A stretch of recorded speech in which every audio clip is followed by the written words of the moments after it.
আজ কিছু লোক মৌলবীর মতো রূপ ধারণ করে লম্বা জামা লাগাচ্ছে, মুখে দাড়ি লাগাচ্ছে, টুপি লাগাচ্ছে, আর মারুতির ওপরে মাইক টাঙ্গিয়ে গ্রামে গ্রামে চিল্লিয়ে আদায় করে বেড়াচ্ছে।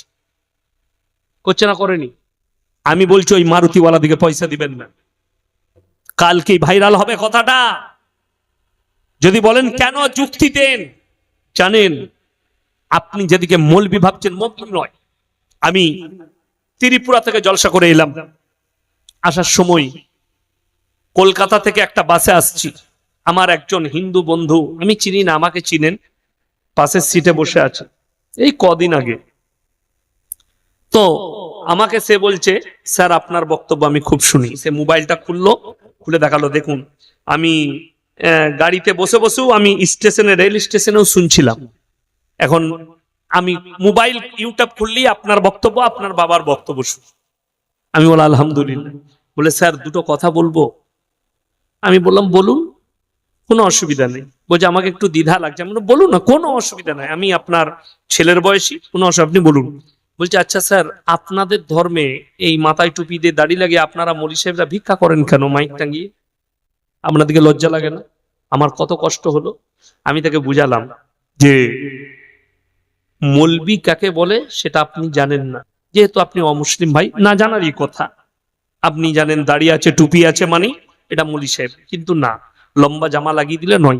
আমি বললাম একটা ঘোষ ভোরের বেলায় গাই দোয়াতে ঢুকেছে গোয়ালে, সে গাই মনে করে এড়ে গরুটাকে দোয়াতে গেছে, মেরেছে লাত, তখন দেখছে এড়ে গরু, তার মানে সেই গায়ে গরুর মুখটা হচ্ছে গায়ের মতো, তার নাম গাইমুখো হেলে। কি বললাম? গাইমুখো হেলে। মৌলবি গোছের অনেকজন আমাদের মতো দাড়ি লাগাচ্ছে, টুপি লাগিয়ে এইরকম ভাবে ইসলামকে বদনাম করছে। মৌলবি সবাই লয়। আমি তাকে বললাম মৌলবি আলেম কখনো চোর লয়, চোর আলেম সাজে। নামাজি কখনো চোর লয়, চোর নামাজি সেজে মসজিদে আসে। এটা মাথায় রাখবেন। কেন? নামাজি কোনোদিন চোর হতে পারে না, আলেম কোনোদিন চোর হতে পারে না। চোর আলেম সেজে যায়, আলেম কখনো ধর্ষক নয়, ধর্ষক আলেম সেজে যায় মুখে দাড়ি লাগিয়ে, মাথায় টুপি লাগিয়ে। আমার বন্ধুগণ খুব ভালো করে, আপনারা যারা সাধারণ লোক আছেন, ব্যবসায়ী, আপনি ডোমকলে ব্যবসা করেন, ইসলামপুরে ব্যবসা করেন, আপনি আপনার বাজারে ব্যবসা করেন, আপনার হিন্দু বন্ধু আছে, সেই বাজারে একটা মুসলমান মুখে দাঁড়িয়ে আছে, মাইক লাগিয়ে ভিক্ষা করছে, আদায় করছে মাদ্রাসা। আপনাকে আপনার পাশে বসে থাকা হিন্দু ভাইটা বললো তোদের মৌলবীরা ভিক্ষা করে খায়, আপনাকে খারাপ লাগবে না ভালো লাগবে? ভালো ভালো লাগবে। আপনার প্রেস্টিজটা যাবে, তখন আপনাকে খুব খারাপ লাগবে, তখন আপনি তাকে মৌলবি হিসাবে গালি দিবেন। আপনি জানেন না এটা মৌলবি কিনা। আমার গ্রামের দুটো মারুতিওয়ালাকে আটকিয়েছি। আমি বললাম বাবা তুমি ক টাকা বেতন পাও? বললে হুজুর বেতন নয়, যা আদায় হয় হাফ হাফ। আচ্ছা, আর এই যে মারুতি করে এসছো, ড্রাইভার আছে, মারুতি আছে, মাইক আছে, খরচা আছে, খাওয়া দাওয়া আছে, কার? বলে ওটা মাদ্রাসা। কি বুঝলেন? 100 টাকায় 75 টাকা ওই হারামখোর নিচ্ছে, 25 টাকা মাদ্রাসাওয়ালারা পাচ্ছে। যদি গোটা পশ্চিম বাংলার নয়, ভারতবর্ষের দেওবান পর্যন্ত, সাহারানপুর, মাজাহির উলুম পর্যন্ত কোন মৌলবি মুফতি যদি ফতোয়া দেয় যে 75 টাকা নিয়ে নিবে আর 25 টাকা মাদ্রাসা পাবে, এটা জায়েজ আছে। আমি জীবন আর সমাজের বুকে কথা রাখবো না। আর আমি বলে যাচ্ছি হারামের উপরে হারাম, সুদের থেকে। একটা লোক জাকাতের পয়সা একটা মেয়ে 100 টাকা বার করে দিয়েছে, 75 টাকা সে নিয়ে নিবে আর 25 টাকা মাদ্রাসাকে দিবে। আর মাদ্রাসাওয়ালারা জায়েজ মনে করছে। অনেক মাদ্রাসাওয়ালা ছোট ছোট বাচ্চাকে সকালবেলায় পাঠিয়ে দিচ্ছে থলি নিয়ে ঘরে ঘরে ভিক্ষা কর। ওই মাদ্রাসা রাকাত থেকে তালা মেরে দেওয়া ভালো। যে মাদ্রাসাওয়ালারা বাচ্চা বাচ্চা ছেলেদিকে লোকে দৌড়ে দৌড়ে পাঠাচ্ছে, যে মাটা, যে বাপটা নিজের সন্তানকে হাফেজ করতে দিয়েছে, আলেম করতে দিয়েছে, অথচ তাকে শিক্ষা দিচ্ছে কি? ভিক্ষা বিদ্যা শিক্ষা দিচ্ছে। কেন দিবে? কেন পাঠাবেন? আপনি কি করছেন? সেই মৌলবীকে বলুন আপনি দরজায় দরজায় ভিক্ষা করুন। অথচ আপনারা ইমানদার।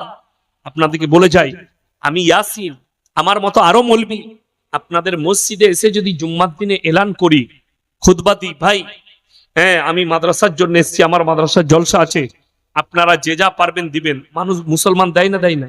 মাদ্রাসাগুলো কাদের টাকায় চলছে? মসজিদ কাদের টাকায় চলছে? ঈদগাহ কার টাকায়? মুসলমানদের দান খয়রাতে চলছে। তাহলে মাইক টাঙিয়ে রাস্তায় ভিক্ষা করতে হবে কেন? ইসলামকে বদনাম করছে। মাইক নিয়ে আদায় করতে এলে তাদেরকে গ্রাম থেকে তাড়ান, আদায় দিবেন না কেন? হক আদায় হবে না। আমি ইয়াসিন বলে গেলাম, তারা 3 ভাগ নিয়ে দিচ্ছে, 1 ভাগ মাদ্রাসাকে দিচ্ছে।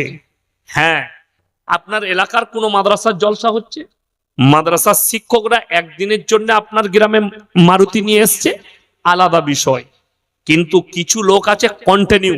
আমার বর্তমানে একজন ধরা পড়েছে আমার শ্বশুর বাড়ি এলাকার কাছে, মোবাইলে ভাইরাল হয়েছে, তার কাছে 5 থেকে 7টা মাদ্রাসার বিল। এমনকি একটা গ্রামে মাদ্রাসাই নাই, সেই গ্রামের নামে মাদ্রাসার বিল ছাপিয়েছে। এবং তার কাছে 7 থেকে 8টা মারুতি ভ্যান আছে, পুরনো পুরনো কিনেছে, লোক ভাড়া করেছে, তোরা আদায় করে বেড়া, আমাকে হাত দিবি, তোরা হাত দিবি। অথচ মাদ্রাসা কিচ্ছু নাই। দিয়ে সে 3 তলা বিল্ডিং করেছে আর 20 বিঘে জমি করেছে। নাউজুবিল্লাহ। আল্লাহর কাছে কি জবাব দিবে? মরতে হবে না? মরণের ভয় নেই? আল্লাহ হেফাজত করুক। আল্লাহ সমাজকে, মুসলিম উম্মাকে আল্লাহ হেফাজত করুক। আপনাকে বলে যাই, সকলে নিয়ত করুন আমরা হারামের ওপরে চলবো না। জোরে বলুন ইনশাআল্লাহ। হালালের ওপরে চলবেন। আমি বুঝতে পারছি আপনাদের ধৈর্যের বাঁধ ভেঙে যাচ্ছে। এরপর আমি অনুরোধ করব, জীবনে আমি খালি 2টো কথা বলে ছেড়ে দেব। জীবনে 3টে সদকা দুনিয়াতে রেখে যাবেন। কটা বললাম বাবা? 3টে। কিয়ামতের সকাল পর্যন্ত নেকি পাবেন। তার মধ্যে নাম্বার 1, নেক সন্তান। কি সন্তান বললাম? নেক সন্তান। আপনি মরে যাওয়ার পরে আপনার জন্য দোয়া করবে, দান খয়রাত করবে। আর নাম্বার 2, নিজের জন্য মাদ্রাসা, মসজিদ, ঈদগাহ, কবরস্থানে সাদকায়ে জারিয়া করা। কিয়ামতের সকাল পর্যন্ত নেকি পাবেন। নাম্বার 3 হচ্ছে খায়রুকুম মান তাআল্লামাল কুরআন আল্লামাহু। এবং যারা ইলম হাসিল করে অপরের কাছে পৌঁছে দেয়। আমার যে কথাগুলো আপনারা শুনলেন, আপনার যেটাই মনে থাকবে অপরের কাছে পৌঁছে দিবেন। আপনার বিবির কাছে, সন্তানের কাছে নামাজের দাওয়াত দিবেন। ইয়াসিন ভাই বলে গেছে, হারাম হালাল থেকে বাঁচতে বলে গেছে, আপনি দাওয়াত দেন। পরকালটা আপনার মঙ্গল হবে। আমার বন্ধুগণ, 3টে ব্যক্তির দোয়াকে আল্লাহ ফেরোয় না কোনোদিন। একটা হচ্ছে ওয়াতিদাল কুরবা, কাছের গরীব। নাম্বার 2, ওয়াল ইয়াতামা ওয়াল মাসাকিন, এতিম আর মিসকিন। ওয়াবনাস সাবিলি ওয়ালা তুবাদদির তাবদীরা। আর মুসাফির যদি হাত পাতে, এই 3 জনের দোয়াকে আল্লাহ ফেরোয় না। আমি জানি, আমাকে বলেছে গ্রামের মানুষ আগেই আদায় দিয়ে দিয়েছে, যথেষ্ট দিয়েছে। আমি আপনাদের কাছে কিছুই চাইবো না। মাননীয় শ্রোতা মণ্ডলী, পর্দার অন্তরালে পর্দা নসিব মায়েরা এবং বোনেরা, আল্লাহর বড় দয়া, কৃপা, ভালোবাসা আমাদের প্রতি, গোটা বিশ্বের প্রতি। সবাই আল্লাহর শুকর আদায় করে হৃদয় থেকে বলি আলহামদুলিল্লাহ। তারপরে পরে বিশ্ব নবী জানাবে মুহাম্মাদুর রাসূলুল্লাহ, সকলে বলুন সাল্লাল্লাহু আলাইহি ওয়াসাল্লাম। তিনার প্রতি 100 কোটি দরুদ বর্ষিত হোক। বলুন আমিন সুম্মা আমিন। গুটি কয়েক কথা আলোচনা করব। আল্লাহ আমাদের সকলকে আমলের তৌফিক দান করুক। বলুন আল্লাহুম্মা আমিন। 1 নম্বর, পৃথিবীতে আল্লাহর যতগুলো সৃষ্টি আছে, সব থেকে সুন্দর উত্তম রূপে মানুষকে আল্লাহ সৃষ্টি করেছেন। যতগুলো সৃষ্টি আছে সব থেকে। আর পৃথিবীতে যা কিছু আছে, যত সৃষ্টি আছে, আল্লাহ সব কিছু মানুষের জন্য সৃষ্টি করেছে। বলুন আলহামদুলিল্লাহ। আপনি বলবেন ঘাস ঘাস, সাপ সাপ, বিচ্ছু বিচ্ছু, মাছি, মশা, পিঁপড়ে, যা কিছু দেখছেন সব মানুষের উপকারার্থে, সব আপনার আমার জন্য। কোরআনে কোথায় আছে? সূরা কাহাফ 1ম পৃষ্ঠা। ইন্না জাআলনা মা আলাল আরদি যিনাতাল লাহা লিনাবলুয়াহুম আইয়ুহুম আহসানু আমালা। এই পৃথিবীটা আমি আল্লাহ সুসজ্জিত করেছি, সাজিয়েছি শুধুমাত্র আমার বান্দাদের জন্য, নিজের বান্দাদের জন্য। সাপ মানুষের ক্ষতি করে না করে না? কথা বলবেন। করে। ক আনা করে? কতটা? 1 আনা। ক আনা বললাম? 1 আনা। সাপের গুণ হচ্ছে সামনেওয়ালা যাকে দেখতে পাবে তারা আত্মরক্ষার জন্য কামড়ায়। কিসের জন্য? আত্মরক্ষার জন্য।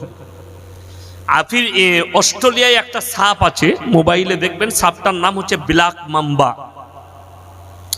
ঘন্টায় তার গতি থাকে 20 থেকে 30 কিলোমিটার, মানে একটা মানুষের থেকে অনেক দ্রুত গতিতে ছুটেছে।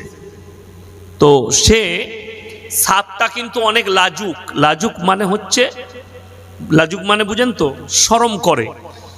সে জনবহুল এলাকায় থাকতে ভালোবাসে না, কিন্তু তার চোখের সামনে যদি কোনো প্রাণী হোক, কোনো মানুষ হোক, কেউ যদি পড়ে যায় তাকে কামড়াবার জন্য 1 মিনিট আর দেরি করে না, আত্মরক্ষার জন্য। আর পৃথিবীর চিকিৎসকরা বলছে ওই ব্ল্যাক মাম্বা যদি মানুষকে কামড়ায় 10 মিনিটের ভেতরে তার অ্যান্টিডোজ দিতে হবে, তা না হলে মানুষটা মারা যাবে, প্রাণীটা মারা যাবে। 10 মিনিট। সে জঙ্গলে যদি কেউ তার সামনে হাতি পড়ুক, বাঘ ভাল্লুক যেই পড়ুক, যদি সে কামড়ায় সেই প্রাণীটা মাত্র 10 মিনিট বেঁচে থাকার ক্ষমতা থাকে, তারপরে সে মৃত্যুবরণ করে। এত বিষাক্ত। আমরা মেডিসিন খাই, খাই না? খাই না?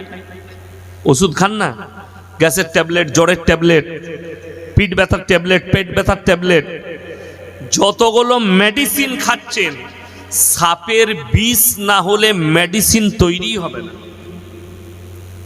যারা বিজ্ঞানের স্টুডেন্ট জিজ্ঞেস করবেন, যারা ডাক্তার জিজ্ঞেস করবেন, এই বিষের সাপ্লাই পৃথিবীতে 3 ভাগের 1 ভাগ কে দেয়? চাইনা। ভারতেও দেয় সাপ্লাই, চাইনা। মানুষের ক্যান্সার হয়, যে কেমোটা দেওয়া হচ্ছে ওটা সাপের বিষ, বিষ দিয়ে তৈরি হয়। মানুষকে সাপে কামড়ালে যে অ্যান্টিডোজ দেওয়া হয়, যে ইনজেকশন দেওয়া হয়, ওটা ওই সাপের বিষ দিয়ে তৈরি। তাহলে সাপ 16 আনার মধ্যে 1 আনা ক্ষতি করছে, মানুষ সাপের 16 আনা ক্ষতি করে। এখন যদি আমরা সাপ দেখতে পাই, মারবো না? মারবো না? মেরে ফেলবো। তাহলে সাপকে আমরা সঙ্গে সঙ্গে মেরে ফেলছি। সাপ কিন্তু মানুষকে কামড়ায়, তার বিষের দ্বারাতেই অ্যান্টিডোজ তৈরি হয়েছে। মানুষটাকে হসপিটালে নিয়ে গেলে সময় মতো মানুষটা ইনজেকশন দিলে বেঁচে যেতে পারে, আল্লাহ হায়াত দিলে। তাহলে উপকার করছে। সমুদ্র, নদ নদী, নালা, আল্লাহর কসম সব আপনার উপকারার্থে। পরের আয়াতে আল্লাহ মারাত্মক কথা বলেছেন। এই গাছপালা, পাহাড় পর্বত, ঘর বাড়ি, নদী নালা, ফুলের বাগান, বরফবালি পাহাড় যা দেখছেন, আমার আল্লাহ পরের আয়াতে বললেন, ও ইন্না লাজাইলুনা মা আলাইহা সাইদান জুরুজা। এমন একটা দিন আসবে পৃথিবীতে মানুষের সম্মুখে আমি এই গোটা পৃথিবীটাকে প্লেন করে দেব। খেলার মাঠের মতো একটা কীট পতঙ্গ থাকবে না, একদম পুরো লেভেল করে দেব। এখন তো আপনি ছিটেফোঁটা ঘাস দেখতে পাচ্ছেন, আল্লাহর কসম সেদিনে কিছুই থাকবে না, শুধুমাত্র মানুষ আল্লাহ তুলবেন। সেটারই নাম হচ্ছে কিয়ামতের দিন। আর আপনি আমি দুনিয়ার বুকে আছেন, আল্লাহর কসম আপনার কোনো কৃতিত্ব নেই। ইয়াসিন বক্তব্য দিচ্ছে, আমার আগে যত বক্তা বক্তব্য দিয়ে গেছে, যত ডাক্তার, মাস্টার, প্রফেসর, ইঞ্জিনিয়ার, বৈজ্ঞানিক, সায়েন্টিস্ট যাকে দেখছেন, সব আল্লাহর দান, অন্য কিচ্ছু নেই। কোরআন শোনাবো। হালাত আলাল ইনসানি হিনুম মিনাদ দাহরি লাম ইয়াকুন শাইয়াম মাযকুরা। 29 পারা সূরা দাহর, প্রথম আয়াত। আল্লাহ এখানে বললেন, হে নবী বলে দাও, তোমাদিকে দুনিয়াতে পাঠাবার পূর্বে সমাজের বুকে তোমাদের কোনো কালচার ছিল না। কালচার মানে জানেন? কালচার মানে হচ্ছে তোমার ব্যাপারে কোনো আলোচনা ছিল না, তোমার পরিবার কেউ জানতো না। এমন একটা ছেলে আমার বংশে জন্ম হবে, সে ডাক্তার হবে, মাস্টার হবে, বৈজ্ঞানিক হবে, সায়েন্টিস্ট হবে, কেউ জানতো না। আপনারা হয়তো অনেকে জানেন, যারা মোবাইল দেখেন, শিক্ষিত ছেলে আছে, বয়স্করা জানেন। গত 3 দিন আগে একটা ডিবেট হয়েছে। ডিবেটটা হচ্ছে, ফিল্মের একজন আর্টিস্ট আছে মুসলিমদের, তার নাম হচ্ছে জাভেদ আখতার। জাভেদ আখতার খারাপ ঘরের ছেলে নয়, তার যে দাদু আছে সে হচ্ছে আব্দুল হক খৈরাবাদী, বড় আলেম, কিন্তু এখন সে নিজেকে নাস্তিক বলছে, ধর্ম মানি না। একটা মুফতির সঙ্গে, সামাইল নদভী কলকাতার, তার সঙ্গে ডিবেট হয়েছে। আল্লাহর কৃপায় মাদ্রাসা তালবিলিম আলেম দিকে আল্লাহ তাআলা কি জ্ঞান দিয়েছে প্রমাণ করিয়েছে। অনেকজন বলে না শিক্ষিত লোকরা, আরে মাদ্রাসায় পড়া মৌলবি, এরা ইংরেজি জানে না। একটা আর্টিস্ট দেখলাম, ওই সালমান খান একটা শো চালায়, কি নাম ওটা, বিগ বস। বিগ বসে ওই ছেলেটা গেছিল, মুসলিমদের ছেলে, গত বছরে মনে হয় জিতলো। সেই ছেলেটা এক জায়গায় কমেডি করতে করতে বলছে, ये मौलवी लोग को अंग्रेजी समझ में नहीं आती, मौलवीरा इंग्रेजी जाने ना, मौलवीरा इंग्रेजी बोलते जाने ना, बुझे ना। সেই দিনে মুফতি সামাইল তাকে এমন একটা ইংরেজি বলেছে, জাভেদ আখতার পৃথিবীর বুকে বেজ্জতি হয়েছে, সে মনে করবে জীবনে কোনোদিন এরকম বেজ্জতি হয়নি। से बोलते बाध्य হয়েছে যে मुफ्ती साहब आपने जो अंग्रेजी बोले वो बड़ा डिफिकल्ट है, थोड़ा आसान भाषा में मुझे समझाएंगे। মানে তার ইংরেজিটাও বুঝতে পারেনি। জাভেদ আখতারকে যারা জ্ঞানী মনে করো, জিজ্ঞেস করো, একবার ডিবেটটা দেখে নাও। একটা মৌলবি যে ইংরেজি বলেছে সেটাও বুঝার তার ক্ষমতা নাই, আর এরা বলছে মৌলবিরা ইংরেজি জানে না। লাস্টে সে নত শিকার হয়েছে, হেরে গেছে। আল্লাহ যে আছেন, পৃথিবীর সৃষ্টিকর্তা আল্লাহ, এটা বিশ্বাস করতে হবে প্রত্যেকটা নাস্তিককে। জোরে বলুন সুবহানাল্লাহ। যত নাস্তিক আছে যারা ধর্ম মানে না, বিশ্বাস করতে হবে আল্লাহ আছেন, সৃষ্টিকর্তা আছেন। এই পৃথিবীর কায়নাত, দিবারাত্রি, চন্দ্র সূর্য গ্রহ তারা নক্ষত্র সব কিছু পরিচালনা করছেন একজন বসে রিমোট কন্ট্রোলের দ্বারা। তিনার নাম হচ্ছেন আল্লাহ, তিনি করছেন। মানুষের যোগ্যতা নেই, একজন নারী এবং একজন পুরুষ একত্রিত হয়ে তোমরা স্ত্রী জরায়ুতে খালি 1 ফুটা পানি নিক্ষেপ করেছো, বাকি সমস্ত কাজ হচ্ছে আমার আল্লাহ। বাচ্চা কে দান করেন, কথা বলেন, আল্লাহ। পৃথিবীর মানুষের কাছ থেকে আল্লাহ তাআলা 5টা জিনিসকে গোপন করেছেন। কটা বললাম বাবা, মনে রাখবেন, কটা? 5টা। এমনকি নবী পয়গম্বরদের কাছ থেকেও গোপন করেছেন। নাম্বার 1, সূরা লুকমান। কোন সূরা বললাম? সূরা লুকমান 21 পারা, একবারই শেষ আয়াত। ইন্নাল্লাহা ইনদাহু ইলমুস সাআহ ওয়া ইউনাজ্জিলুল গায়থা ওয়া ইয়ালামু মা ফিল আরহাম ওয়া মা তাদরি নাফসুম মাযা তাকসিবু গাদা ওয়া মা তাদরি নাফসুম বিআইয়ি আরদিন তামুত ইন্নাল্লাহা আলিমুন খবীর। একবারই শেষ আয়াত। যাদের বাড়িতে মানে কোরআন আছে খুলবেন। ইন্নাল্লাহা ইনদাহু ইলমুস সাআহ, কিয়ামত কবে হবে আমি আল্লাহ ছাড়া পৃথিবীর কেউ জানে না। কিয়ামতের দিনটা কবে, তারিখটা কবে জানে না। নবীজি সাল্লাল্লাহু আলাইহি সাল্লামকে আল্লাহ তাআলা খালি আলামত বলেছেন, ঘটনাগুলো বলেছেন কি কি ঘটবে। জোরে বলুন সুবহানাল্লাহ। তারিখ বলেন, তারিখটা কে জানেন? কথা বলেন, আল্লাহ। হযরত মুহাম্মদ মুস্তাফা, সকলে বলুন সাল্লাল্লাহু আলাইহি সাল্লামকে বেঈমান কাফেররা প্রশ্ন করেছে, হে আল্লাহর নবী, আপনি মানুষকে ভীত কঙ্কিত করছেন, মানুষকে ভয় দেখাচ্ছেন, কি বলে? এই বলে ভয় দেখাচ্ছেন কিয়ামত হবে, জাহান্নাম হবে, কিয়ামতের দিনে বিচার হবে, বিচারের দিবস হবে। সেই তারিখটা কবে, এটা নবীজিকে প্রশ্ন করা হয়েছে। ইয়াসআলু আইয়ানা ইয়াউমুল কিয়ামা, সূরা কিয়ামা 29 পারা। হে নবী, আপনি বলুন কিয়ামতের দিনটা কবে হবে?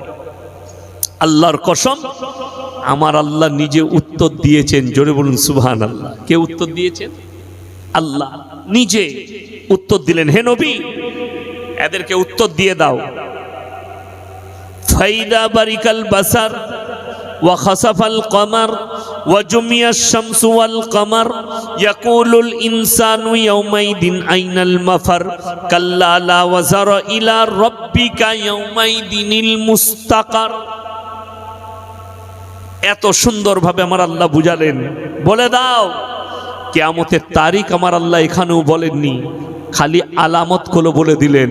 ফাইদা বারিকাল বাসার, সেদিনে তোমাদের চোখগুলো স্থির হয়ে যাবে। স্থির মানে জানেন? দাঁড়িয়ে যাওয়া। চোখ দাঁড়িয়ে যাওয়া। ডোমকল বাজার ক কিলোমিটার আপনাদের এখান থেকে? 26। কাছাকাছি বাজার কোথায় আছে? গলাইমারি। গলাইমারি বাজারে সকালে যদি যান আর একটা যদি 20 কেজি ওজনের কাতলা দেখতে পান, কাতলা মাছ, চোখটা বেরোবে না? বেরোবে না? আল্লাহ, দাঁড়াবে না চোখটা? কোরআনে এই ভাষা ব্যবহার করেছে। ফাইদা বারিকাল বাসার, তোমাদের চোখগুলো স্থির ভাবে দাঁড়িয়ে যাবে। কখন? ওয়া খাসাফাল কমার, যেদিনে চন্দ্র আলোহীন হয়ে যাবে, চাঁদের আলো থাকবে না। ওয়া জুমিয়াশ শামসু ওয়াল কমার, চাঁদ আর সূর্যকে মুখোমুখি সংঘর্ষ করা, অ্যাক্সিডেন্ট হবে তাদের দুজনের মধ্যে, আল্লাহ সংঘর্ষ করাবেন। ওয়া জুমিয়াশ শামসু ওয়াল কমার ইয়াকুলুল ইনসানু ইয়াউমাইদিন আইনাল মাফার। এই তাণ্ডব দেখার পরে মানুষ বলবে কোথায় পালালে বাঁচি। কোরআন বলছে তার পরের আয়াতে, কাল্লা লা ওয়াজার ইলা রাব্বিকা ইয়াউমাইদিনিল মুস্তাকার। হে নবী, বলে দাও নিজের আল্লাহর কাছে, রবের কাছে দণ্ডায়মন ছাড়া বিকল্প কোনো রাস্তাই থাকবে না মানুষের কাছে। আল্লাহর কাছে দণ্ডায়মন হতে হবে, দাঁড়াতে হবে, তাছাড়া বিকল্প পালাবার কোনো রাস্তা নেই। আপনারা জানেন চাঁদের জায়গা বিক্রি হচ্ছে? জানেন না? না, মুর্শিদাবাদের লোক, চাঁদের জায়গা বিক্রি হচ্ছে। এই আপনার ডোমকলের লোক কিনতে পারবে না, মুর্শিদাবাদ বর্ধমানের লোক। কে কিনছে? বিগ বি, অমিতাভ বচ্চন, শাহরুখ খান, বিল ক্লিংটন আর অমুক নেতা কিম জং উন, দামি দামি লোক কিনছে। তারা কি বলছে? পৃথিবীটা যখন ধ্বংস হবে আমরা চাঁদে পালিয়ে যাব। এরা মারামারি করে মরুক, চাঁদের জায়গা কেন, চাঁদের জায়গা ঘর করব, সেখানে থাকবো। কিন্তু এই মাল জানে না যেদিনে আল্লাহ টক্কর খাওয়াবে, আমরা জমিনের ওপরে থাকবো, আল্লাহ ধ্বংস করবে, টুক করে তলায় যাব। যে মাল ওপর থেকে পড়বে তার কতটা কষ্ট হবে, কতটা বুঝতে পারেন? যে যত ওপরে যেতে চাইবে আল্লাহ তাকে তত নিচে ফেলাবে, মাথায় রাখবেন। ওই জন্যে কুদরতি বানা 1 নম্বর, ইন্নাল্লাহা ইনদাহু ইলমুস সাআ, কিয়ামত কবে হবে আমি আল্লাহ ছাড়া কেউ জানে না। ওয়া ইউনাজ্জিলুল গায়থা ওয়া ইয়ালামু মা ফিল আরহাম, মায়ের গর্ভে বেটা আছে না বিটি, বিকালঙ্গ না ভালো, সুন্দর আছে না কালো, খোড়া আছে না ভালো আছে, আমি আল্লাহ ছাড়া পৃথিবীর কেউ জানে না। অনেকজন মনে করে আমাদের কিছু কিছু নারী আছে, পুরুষ আছে, তারা পেটে বাচ্চা এলে ডাক্তারের কাছে চেকআপে যাই না, ক্যামেরা করছে, ফটো তুলছে, ইসিজি করছে, বাচ্চা কেমন আছে দেখুন, ডাক্তার বলে বাচ্চা খুব ভালো, চলে যাও। আপনারা জানেন 2023-এ বিশ্বকাপ হয়েছিল কাতারের মাটিতে, ফুটবল বিশ্বকাপ। যদি আমি ফুটবল কোনো খেলাই দেখি না, আমার নেশা নেই। ফুটবল বিশ্বকাপে পৃথিবীর 2টো মানুষকে গুরুত্ব দেওয়া হয়েছিল পৃথিবীর। একটা হচ্ছে ডাক্তার জাকির নায়েক, সেখানে বক্তব্য রেখেছিলেন। নাম্বার 2, সেখানে যার কোরআনের তেলাওয়াতের দ্বারা উদ্বোধন করা হয়েছিল সে হচ্ছে কাতারের ব্রেম অ্যাম্বাসেডর, যার অর্ধেকটা নাই, নিচের দিকটা নেই, পা দুটোই নেই, খালি ওপর দিকটা আছে ছেলেটা। হাফিজে কোরআন, জোরে বলুন সুবহানাল্লাহ, গোটা কোরআন মুখস্থ। সেই ছেলেটা যখন মায়ের গর্ভে ছিল, ডাক্তাররা বলেছিল আপনার পেটে যে বাচ্চাটা আছে এই বাচ্চাটার অর্ধেক নেই, এই বাচ্চাটাকে শেষ করে দেন, ওষুধ আর ইঞ্জেকশন দিয়ে মেরে দেন। তাদের ঈমান এত মজবুত, তারা বলেছিল আল্লাহ যে নিয়ামতটা দিবে ওটাই আমাদের জন্য ভাগ্যের ব্যাপার। কিন্তু আজকে সে খালি উমরা করতে গেছে আরবের মাটিতে, তাকে জেড প্লাস বডিগার্ড দিয়ে উমরা করানো হয়েছে। কেন? সে হচ্ছে কাতারের ব্রেন অ্যাম্বাসেডর। তার কোরআনেতে তেলাওয়াতের দ্বারা বিশ্বকাপ খেলা উদ্বোধন হয়েছিল। বিভিন্ন দেশে হলে তারা গান বাজনা করে, ড্যান্স করে, ন্যাংটো ড্যান্স করে। তারা বললে আমার দেশে ওটা চলবে না, কোরআনের তেলাওয়াতের দ্বারা উদ্বোধন হবে। আমার বন্ধুগণ, আমার ভাই, মায়ের গর্ভে কি আছে এবং আল্লাহ তাকে কোথায় নিয়ে যাবে এটা আমার আল্লাহ ছাড়া কেউ পৃথিবী জানে না। আমি প্রথম শোনালাম সূরা দাহার, তোমরা জানতেই পারবে না তোমার গর্ভে যে জন্ম নিচ্ছে সে প্রধানমন্ত্রী হবে না, রাজা হবে না, বাদশা হবে, ডাক্তার হবে না, প্রফেসর হবে না, ডাকাত হবে না, মার্ডারার হবে। এটা একমাত্র আমি আল্লাহ জানি। জোরে বলুন সুবহানাল্লাহ। আল্লাহ জানি, বাকি কেউ জানে না। আমার বন্ধুগণ, পৃথিবীতে আল্লাহর কাছে যতগুলো নিকৃষ্ট পাপ আছে তার মধ্যে মারাত্মক পাপ হচ্ছে সন্তানকে হত্যা করা, পেটের সন্তান। এই হত্যার কথা এলো, আপনারা মুসলমান তো খুব ভালো করে শুনবেন। আমি সেনসিটিভ আলোচনা, বেশি সময় নেব না। যখন আপনাদের মনে হবে যে মৌলী সাহেবের সময় বেশি হচ্ছে, আপনারা বলে দিবেন, আমি দোয়া করে নেমে যাব। কেন? শীতকাল, কষ্ট হচ্ছে, আমি বুঝতে পারছি। আমি বকবো, আমার শরীর গরম হচ্ছে, অসুবিধা নেই, কিন্তু আপনাদেরকে কষ্ট লাগবে। কিন্তু আমি যতক্ষণ আলোচনা করছি ভালো করে শুনবেন, দিলের কান দিয়ে শুনুন, আপনার উপকার হবে। মুসলমান তো গরুর মাংস খান, রক্তটা একটু গরম বেশি আপনাদের, ওই জন্য শুনে যান।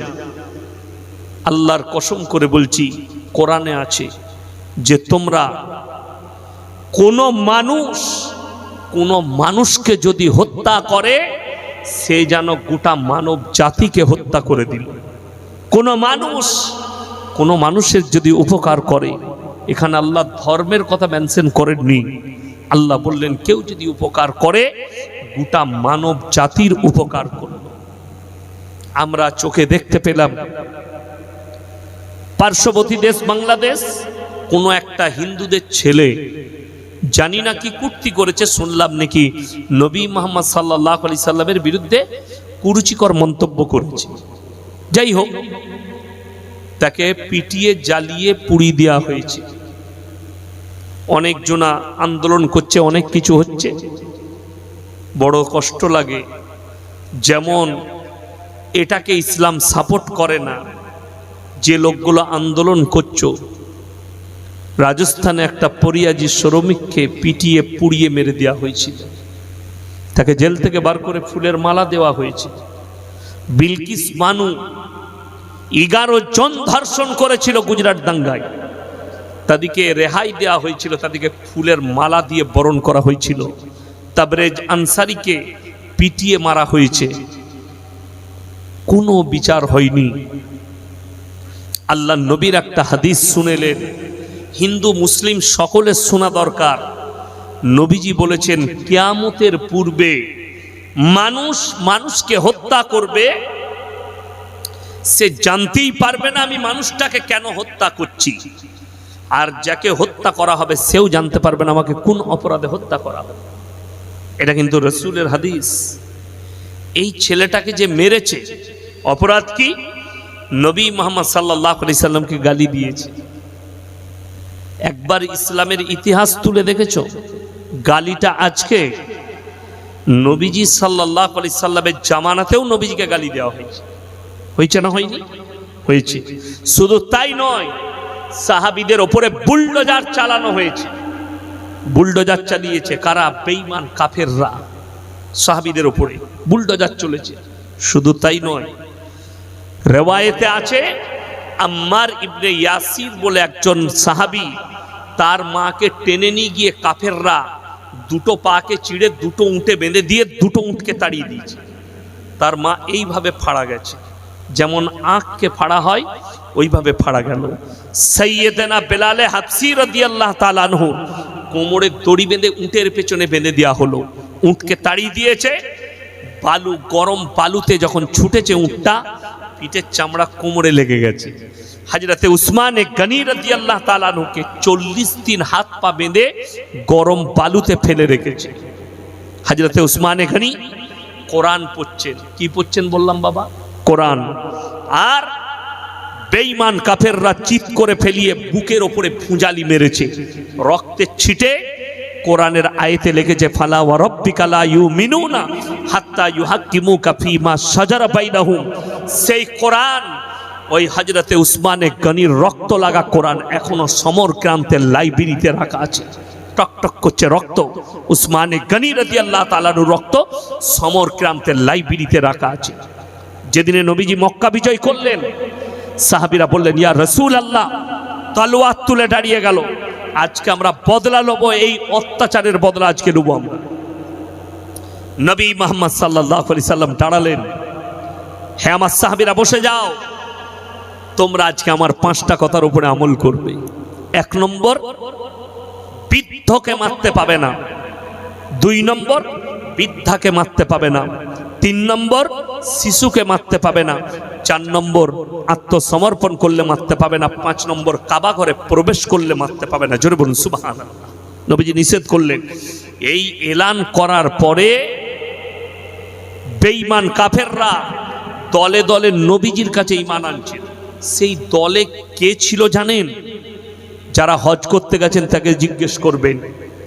উহুদের প্রান্তরে 70 জন সাহাবীর কবর লোহার ব্যারিকেড দিয়ে ঘেরা আছে। যুদ্ধের ময়দানে শহীদ হয়েছিল 70 জন সাহাবী। নবীজি বললেন লাশগুলো নিয়ে এসো। যখন নবীজি চাচা যান হযরতে আমিরে হামজা রাদিয়াল্লাহু তাআলা আনহু লাশ এলো, নবীজি হুঁটো গেড়ে বসে গিয়ে কাঁদতে লাগলেন হাউ হাউ করে। কেন? এখান থেকে পেট পর্যন্ত চিড়া, গলার শ্বাস নালী সহ কালিজা থটটা উকুড়ে নিয়ে চিবিয়ে খেয়েছিল। তার নাম হিন্দা। যুদ্ধের ময়দানে চেহারাটা ক্ষতবিক্ষত। যারা হজ করতে গেছে তাদেরকে বলবেন, হজ করতে গেলে হবে না, উমরা করতে গেলে হবে না, একবার দেখে এসো তয়েফের মাটিটা আজও সাক্ষী দিচ্ছে। নবীজি সাল্লাল্লাহু আলাইহি সাল্লামকে মা আয়েশা জিজ্ঞেস করছেন, ইয়া রাসূলুল্লাহ, আপনার 23 বছরের জীবনীতে আপনি সব থেকে বেশি কষ্ট কোথায় পেয়েছেন? আল্লাহ রাসূলের চোখে পানি এলো। হে আয়েশা, 23 বছরের জীবনীতে আমি যেদিন সব থেকে বেশি কষ্ট পেয়েছি তয়েফের মাটিতে।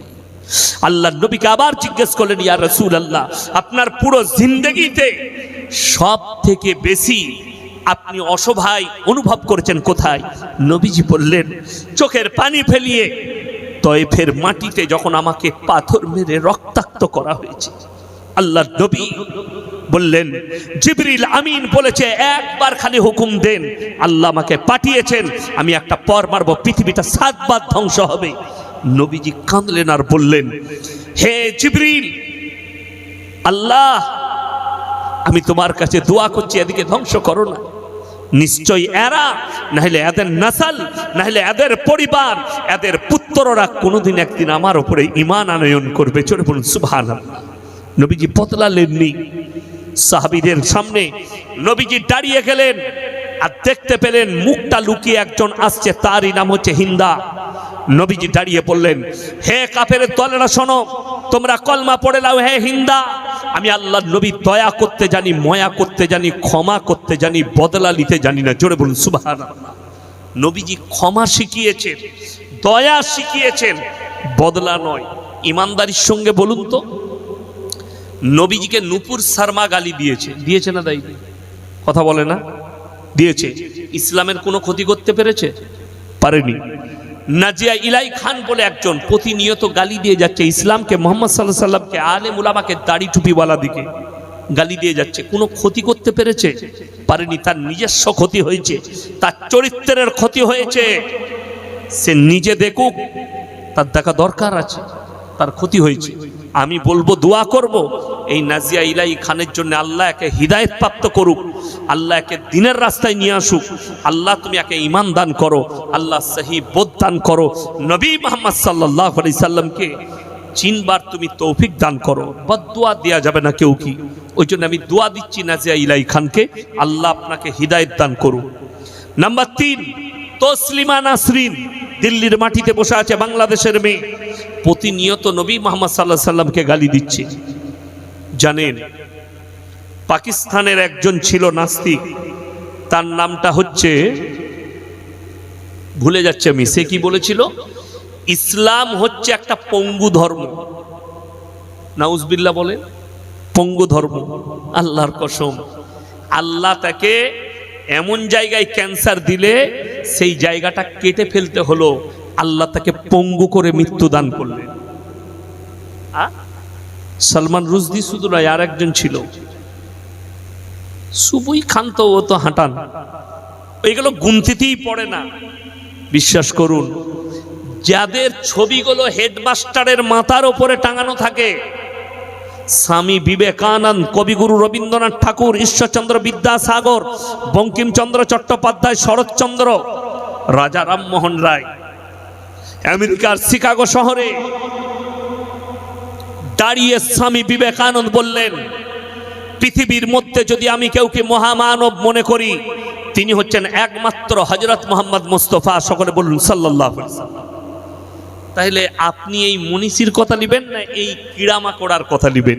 আল্লাহর কসম করে বলছি, এরা আজকে নয়, নবীজি কাবা ঘরে কোরআন পড়ছেন। কোথায় বললাম বাবা? কাবা ঘরে কোরআন পড়ছেন। আল্লাহর নবী সাল্লাল্লাহু আলাইহি সাল্লাম যখন কাবা ঘরে কোরআন পড়ছেন, বেঈমান কাফেররা বাইরে তাবলীগ শুরু করেছে। আল্লাহ আয়াত পাঠালেন জিবরিল আমিনকে দিয়ে, ওয়াকালাল্লাযীনা কাফারু লা তাসমাউ লিহাযাল কুরআন ওয়ালগাউ ফীহি লাআল্লাকুম তাগলিবুন। হে নবী, বেঈমান কাফেররা আপনার বিরুদ্ধে বাইরে তাবলীগ করছে। কি বলছে তারা? নবী যে কোরআন আবৃত্তি করে সে কোরআন তোমরা শ্রবণ করো না, হাততালি মারো আর কানেতে আঙ্গুল দাও। তারপরও ইসলামকে রুখতে পেরেছে? পারেনি। আজকে 250 কোটি মুসলমান পৃথিবীতে, বেঈমান কাফেররা এত মেহনত করেও ইসলামকে রুখতে পারেনি। আমার বন্ধুগণ, সব থেকে নিকৃষ্ট পাপ যারা সন্তানকে হত্যা করবে, পেটের সন্তানকে। কিসের জন্যে? কোরআনে আছে, ওয়ালা তাকতুলু আওলাদাকুম খাশিয়াতা ইমলাক নাহনু নারযুকুহুম ওয়া ইয়্যাকুম। দরিদ্রতার ভয়ে, খাওয়াবার ভয়ে, মানুষ করার ভয়ে তোমরা হত্যা করো না। অনেকজন বলে আমার একটা ছেলে আছে, আবার একটা ছেলে হবে, মানুষ করব কি করে? সকলে বলুন রুজির মালিককে? আল্লাহ এই চ্যাপ্টারই আছে, এই চ্যাপ্টারই আল্লাহ বলেছেন, ওয়ায়ুনাজ্জিলুল গায়থা ওয়া ইয়ালামু মা ফিল আরহাম ওয়া মা তাদরি নাফসুম মাযা তাকসিবু গাদা ওয়া মা তাদরি নাফসুম বিআইয়ি আরদিন তামুত ইন্নাল্লাহা আলিমুন খবীর। কার কোথায় কতটা রুজি মেপেছি আমি আল্লাহ ছাড়া কেউ, পৃথিবীর কেউ জানে? কেউ জানে না। যারা মনে করছেন হুজুর আমি নিজে ইনকাম করছি আর আপনি বলছেন রুজির মালিক আল্লাহ, আপনাকে প্রমাণ দেবো ডোমকলে, প্রমাণ দেবো বহরমপুরে, প্রমাণ দেবো বেলডাঙ্গায়। দামি দামি লোক কোটিপতি, সকাল থেকে রাত পর্যন্ত লাখ টাকা ইনকাম করছে, কিন্তু দস্তরখানে বসলে পুরা রুটি আর করেলা ভাজি খেতে হয়। ডাক্তারে বলেছে আর বেশি খেতে পাবে না। কথা বুঝতে পেরেছেন? তাহলে আপনার কোটি টাকার দাম কি রইল? কিন্তু আপনার বাড়িতে যে কর্মচারী, তাকে আল্লাহ বলেছে দস্তরখানে যা পাবে তাই খাবে, যেটা জুটবে খাবে। কোরআন শোনাবো। ঈসা নবীর মা মারিয়ামের নাম শুনেছেন? কোরআনে আছে। এই মারিয়ামের গর্ভে যখন ঈসা মাসি, কোরআনে আছে সূরা মারিয়ামে, ওয়াজকুর ফিল কিতাবি মারিয়াম ইদিন তাবাদাত মিন আহলিহা মাকানান শারকিয়্যা। সে যখন তার পরিবারের কাছ থেকে পূর্ব দিকে একটা ঘরের মধ্যে নিজেকে বন্দী করলো এবং তার পেটে আল্লাহ নিজের কুদরতে ঈসা মাসিকে পাঠালেন। তার কাছে খাবার কোথা থেকে আসছে? তার বাড়ি থেকে ঢুকে না, সে লক করে আছে, বন্ধ করে দিয়েছে। তাহলে খাবার কোথা থেকে আসছে? আল্লাহর কসম, আল্লাহ জান্নাত থেকে খাবার পাঠাচ্ছে। আশ্চর্য আশ্চর্য ফল খাবার। তো হযরতে জাকারিয়া মরিয়মকে জিজ্ঞেস করছেন, ক্বালা ইয়া মারইয়ামু আন্না লাকি হাযা, হে মরিয়ম এই সমস্ত দামি খাবার দাবার তুমি কোথা থেকে পাচ্ছ? দরজা লক, বন্ধ, তোমাকে কেউ খাবার দেয় না। আর এই আশ্চর্যজনক ফল তো এখানে পাওয়া যায় না, তোমাকে কে দিয়ে যাচ্ছে? মরিয়ম উত্তর কি দিলেন জানেন? কোরআনে আছে, ক্বালাত হুয়া মিন ইনদিল্লাহ ইন্নাল্লাহা ইয়ারযুকু মান ইয়াশাউ বিগাইরি হিসাব। আল্লাহ যাকে ভালোবাসেন, পছন্দ করেন, তাকে বেসুমার রিজক দান করেন। জোরে বলুন সুবহানাল্লাহ। কোথা থেকে দেবো, কেমন করে দেবো, আমি আল্লাহ ছাড়া পৃথিবীর কেউ জানে না। আপনার পৃথিবীর মধ্যে আল্লাহর যতগুলো সৃষ্টি আছে, মখলুক আছে, মানুষই এমন একটা মখলুক যাকে পরিশ্রম করে খেতে হয়। ইনকাম করতে হবে, রান্না বান্না করতে হবে, তারপরে আপনার প্লেটে খাবার আসবে। আল্লাহর কসম, সকালবেলায় নামাজ পড়ে ফজরের পরে গাছতলায় বসো, গাছের একটা পাখি না তাকে ইনকাম করতে হয়, না তাকে পরিশ্রম করতে হয়, বিনা পরিশ্রমে আল্লাহ রুজি দান করে। আপনি অবাক হবেন, একটা মানুষ 50 গ্রাম চালের ভাত খায়, 100 গ্রাম চালের ভাত খায়, 250 গ্রাম চালের ভাত খায়। বিজ্ঞান বলছে 3 ভাগ প্রাণী সমুদ্রের তলে, 1 ভাগ স্থলে আছে। সমুদ্রের সব থেকে বড় প্রাণীর নাম হচ্ছে নীল তিমি। 24 ঘন্টায় বিজ্ঞান বলছে তারা 100 কুইন্টাল খাবার খায়। কে রুজি দান করেন? আমি আল্লাহ। যত মখলুক আছে সকলের রুজি দাতা আমি আল্লাহ। আর তুমি মানুষ, তুমি আমার সব থেকে সুন্দর সৃষ্টি, আর তোমাকে আমি রুজি দেবো না, দান করব না? অনেক মা বাপ এত নিকৃষ্ট, ছেলের বয়স হয়ে যাচ্ছে, যদি মানুষ বলে, কোনো দাড়ি টুপিওয়ালা বলে, ভদ্রলোক বলে যে আপনার ছেলের বিয়ে দিয়ে দেন, বয়স হচ্ছে, বলে নিজের পায়ে দাঁড়া। ও নিজের পায়ে দাঁড়াতে দাঁড়াতে আর ওর ছেলে পিলে হবে না, ও নামরদ হয়ে গেছে। ঠিক বললাম না? এটাই তো ইসলামের বিপক্ষে। তুমি ভাবছো ছেলে নিজের পায়ে দাঁড়াবে, তা না হলে বউকে কি খাওয়াবে? আরে বোকা মূর্খ, সন্তানকে উপযুক্ত বয়সে বিবাহ দেওয়া এটা নবী নয়, প্রত্যেকটা নবীর সুন্নাত, প্রত্যেকটা নবী। আর যখন বিয়ে করবে, রুজির মালিক আল্লাহ। আমি যখন প্রথম জীবনে ফারেক হয়ে আসি, ফারেক হতে এখনো 6 মাস বাকি আছে আমার, সেই বছর আমি কিরাত পড়ছি লখনৌ ইরফানিয়ায়, উত্তরপ্রদেশে। আমার মা ফোন করে বলল বিয়ে ঠিক করে দিয়েছি ফুপুর মেয়ের সাথে, এসে তোমাকে বিয়ে করতে হবে। আমি এসে যে মাদ্রাসায় লেগেছি বর্ধমান টাউনে খাগড়াগড়ে, আমার বেতন ছিল 2000। কত? কথা বলে না? 2000। তো 2000 টাকায় যে বরকত তখন পেয়েছি, আজ অতটাই বরকত আছে, তার থেকে অনেক বেশি টাকা, কিন্তু বরকত তার থেকে সেই সমানই আছে। অভাব বুঝিনি। কেন? আমার বিবি যে আমার বাড়িতে এসছে, সে নিজের রুজি মেপে এসছে, আমার নয়, আমারটা সে খাবে না। আচ্ছা বলুন তো, যার একটা বেটা আছে, যার 2টো বেটা হয়ে গেছে, আপনারা স্বামী স্ত্রী খান না, ওদিকেই খাওয়ান না? সবাই খেতে পায়, সবাই খেতে পায়।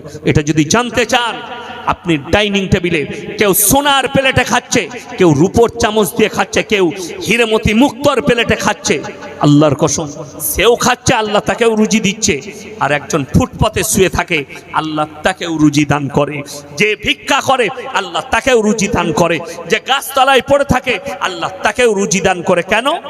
প্রত্যেকটা মানুষকে আল্লাহ রুজির মালিক হচ্ছেন আল্লাহ। অনেকজনের মনে মনে হয়, হুজুর আল্লাহ সবাইকে কেন বড় লোক করেনি? অনেক যাদের ইমান কমজোর। আচ্ছা বলুন তো, এই গ্রামের সবাই যদি কোটিপতি হয়, মাঠে কাজ কে করবে? গাড়ি কে চালাবে? আচ্ছা এই 5টা আঙ্গুল দেখছেন, 5টা আঙ্গুল আছে না নেই? 5টা আঙ্গুল যদি সমান করে দেয়, মুঠো হবে? খানা খেতে পারবেন? পারবেন না। ওই জন্য 5টা আঙ্গুল ছোট বড় করেছে আমার আল্লাহ মেপে বুঝে। বড়লোক, গরিব, ধনী, দরিদ্র, ভিক্ষুক, এতিম, মিসকিন, হে বড়লোক, তুমি গরিবকে দেখে অনুভব করো, আল্লাহ তুমি আমাকে গরিব করনি, অর্থাৎ তুমি গরিবকে দেখো, গরিব তুমি অনুভব করো, তুমি আল্লাহর কাছে কাঁদো, আল্লাহ তুমি আমাকে হালাল রুজি দাও, পয়সা দাও। আল্লাহর কাছে ইবাদত করবে। একে অপরকে দেখে, একটা অন্ধ আপনাকে অনুভব করতে হবে আল্লাহ আমাকে চোখ দেয়নি, একটা চোখ বালা তুমি অনুভব করো আল্লাহ আমাকে অন্ধ করেনি। একজনের হাত আছে আর আপনাকে আল্লাহ হাত দিয়েছে, তার হাত না দেখে আপনি চিন্তা করুন যে আল্লাহ আপনাকে কত বড় নিয়ামত দিয়েছে। আর যার হাত নেই সে চিন্তা করো আল্লাহ আমাকে হাত দেয়নি কিন্তু ওকে হাত দিয়েছে, আল্লাহ তুমি আমাকে হেফাজত করো। দুজনই যেন আল্লাহকে মনে রাখে। সবাই মালিক হয়ে গেলে কর্মচারী আর কেউ থাকবে না, তখন মালিককেই গাড়ি চালাতে হবে, মালিককেই চাষ করতে হবে। ওই জন্য আমার আল্লাহ মেপে বুঝে পৃথিবীটা তৈরি করেছেন, উঁচু নিচু ছোট বড় করে সব জোড়া জোড়া করে করেছেন। আমার আল্লাহ খালি বিজোড়। আগে চলুন, কেউ নিজের সন্তানকে হত্যা করবে না। অনেকজন মনে মনে করে যে আচ্ছা আমি ওষুধ দিয়ে ইঞ্জেকশন দিয়ে নষ্ট করেছি, পৃথিবীর কেউ জানে না, আমরা খালি স্বামী স্ত্রী। আমার বাপ জানে না, মা জানে না, পরিবার জানে না, বন্ধু বান্ধব জানে না। আমরা লুকিয়ে ডাক্তারের কাছে গিয়ে ওষুধ নিয়ে পেটের বাচ্চাটাকে ধ্বংস করে দিয়েছি। অনেকজন মনে মনে করছেন নদ নদী নালায় পৌঁছে গেছে, রক্ত পানি হয়ে নেমে গেছে, রক্ত হয়ে পায়খানার চেম্বারে চলে গেছে, নালায় বয়ে চলে গেছে, নদ নদীতে পৌঁছে গেছে। আল্লাহর কসম, তুমি কোরআনকে যদি বিশ্বাস করো, সূরা কিয়ামা, আমার আল্লাহ সূরা কিয়ামার প্রথমেই কসম খেলেন, কি বলে? লা উকসিমু বিয়াউমিল কিয়ামা ওয়ালা উকসিমু বিন-নাফসিল লাওয়ামা। আমি আল্লাহ কসম খাচ্ছি কিয়ামতের দিনের। কেন কসম খেলেন? বেঈমান কাফেররা নবীজিকে বললেন, আপনি বলছেন আল্লাহ মানুষকে আবার তুলবেন, এ কেমন করে হয়?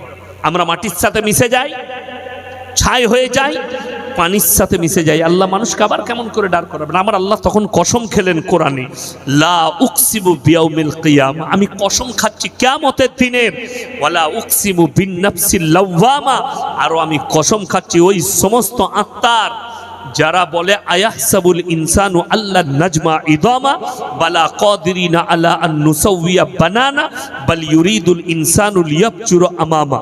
হে নবী, যারা বলে আল্লাহ মানুষকে কেমন করে পুনরায় দাঁড় করাবে, তাদেরকে বলে দাও শুধু তাদের আকৃতি নয়, তাদের হাতে আর আঙ্গুলে যে দাগগুলো লকিরগুলো আছে, আমি এইভাবেই তাদেরকে দাঁড় করাতে পরিপূর্ণ সক্ষম। জোরে বলুন সুবহানাল্লাহ।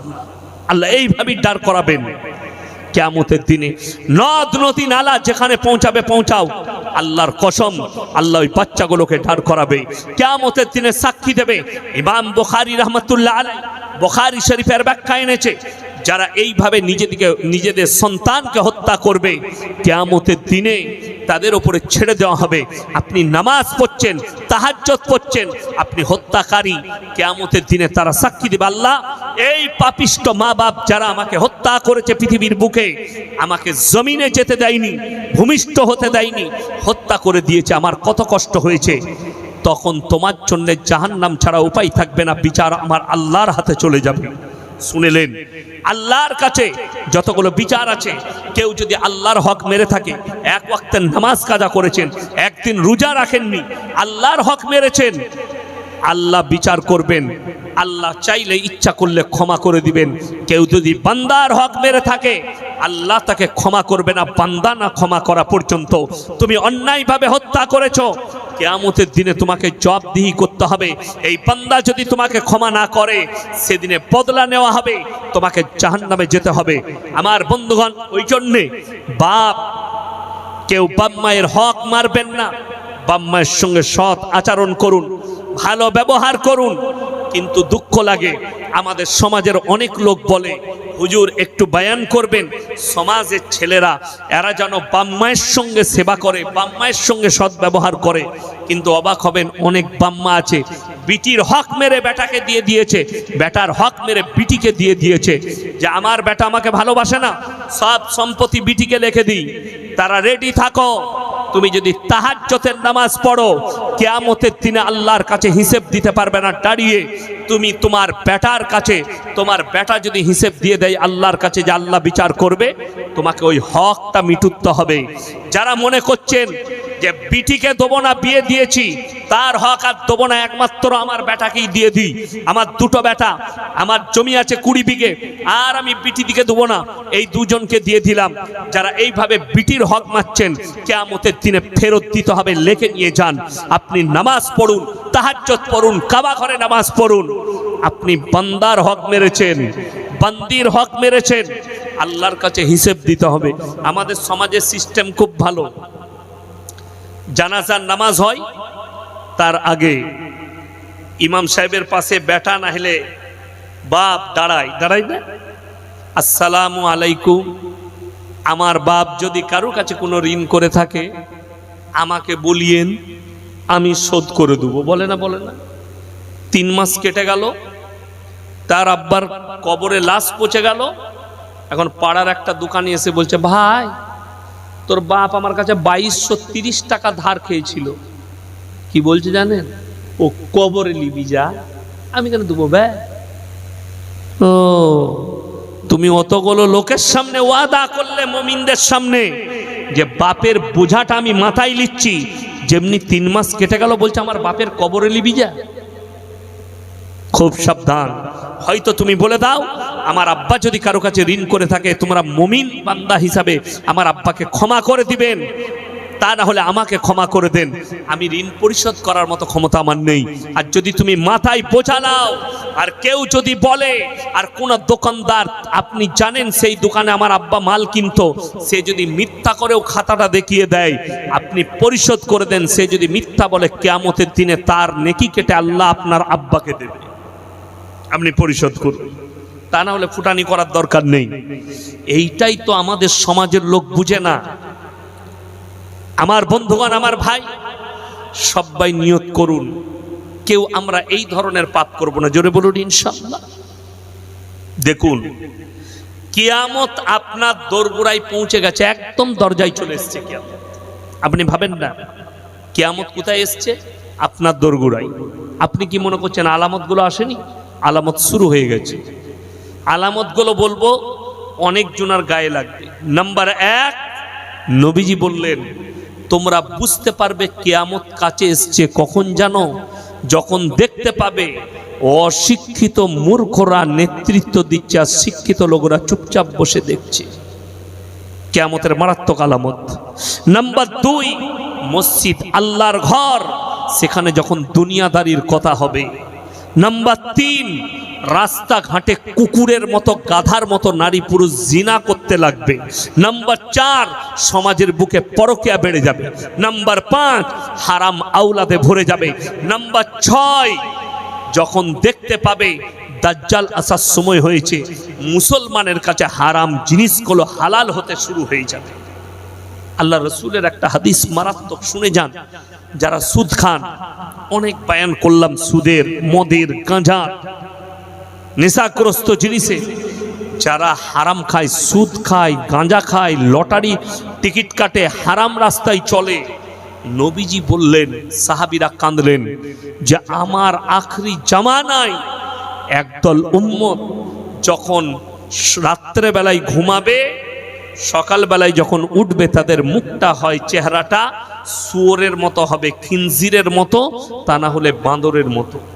সাহাবীরা চোখের পানি ফেলিয়ে বললেন, ইয়া রাসূলুল্লাহ, এরকম হবে? নবীজি বললেন, অবশ্যই। তারা কে রকম ধরনের পাপী? নবীজি বললেন, তারা নিজেদেরকে মুসলমান বলবে, অথচ তারা হারাম জিনিসগুলোকে হালাল মনে করে নিবে। দাজ্জাল আসার সময় হলে তোমরা বুঝতে পারবে, যখন মুসলমানের কাছে হারাম জিনিসগুলো হালাল হয়ে যাবে। মসজিদ ছোটখাটো নয়, বড় বড় মসজিদ হবে, বড় বড় ঈদগাহ হবে, বড় বড় মাদ্রাসা হবে।